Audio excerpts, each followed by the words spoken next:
અમિતભાઈ શાહે સોમનાથ મહાદેવના દર્શન કર્યા। કેન્દ્રીય ગૃહમંત્રીએ ભક્તિભાવપૂર્વક પૂજા અર્ચના કરી। અમિતભાઈ શાહે સોમેશ્વર મહાપૂજામાં ભાગ લીધો। સોમનાથ મહાદેવને વિશેષ મરાઠી પાઘ અર્પણ કરી।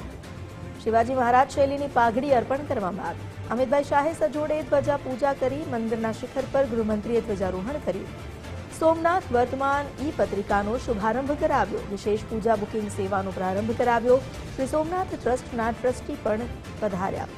સોમનાથમાં શાસ્ત્રોક્ત વિધિથી મહાદેવના તેમણે આશીર્વાદ મેળવ્યા।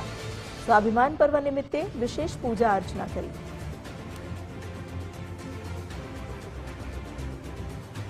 જ્યારે સાંજે તેઓ સોમનાથના દ્વારે પહોંચ્યા। સોમનાથ મહાદેવની શરણે પહોંચી તેમણે પૂજા અર્ચનામાં ભાગ લીધો। સોમેશ્વર દાદાની પૂજા અર્ચના કરી।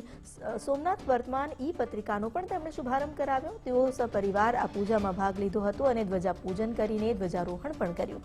આ ઉપરાંત સોમનાથ મહાદેવને શિવાજી મહારાજ શૈલીની એક પાઘડી પણ અર્પણ કરવામાં આવી। અમિતભાઈ શાહ અને તેમના પત્ની સજોડે આ પૂજામાં બેઠા। વૈદિક મંત્રોચ્ચાર સાથે આ પૂજા કરવામાં આવી।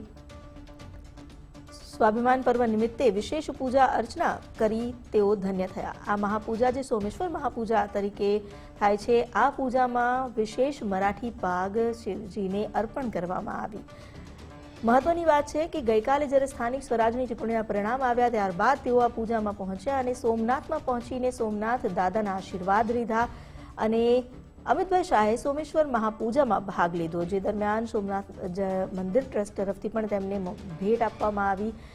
સોમનાથ મહાદેવની નિશ્રામાં તેમણે મહાપૂજામાં ભાગ લઈ ધ્વજા પૂજા કરી અને ધ્વજારોહણ પણ કરવામાં આવ્યું। એટલું જ નહીં, સાથે સાથે જે પ્રકલ્પ છે સોમનાથ વર્તમાન ઈ-પત્રિકા તેનો શુભારંભ કરાવ્યો। વિશેષ પૂજા બુકિંગ સેવાનો પણ તેમણે પ્રારંભ કરાવ્યો, જે સોમનાથમાં આવતા યાત્રિકો માટેની સુવિધા વધારશે। સોમનાથ ટ્રસ્ટના ટ્રસ્ટી પણ અહીં પધાર્યા। શાસ્ત્રોક્ત વિધિથી મહાદેવના આશીર્વાદ તેમણે મેળવ્યા।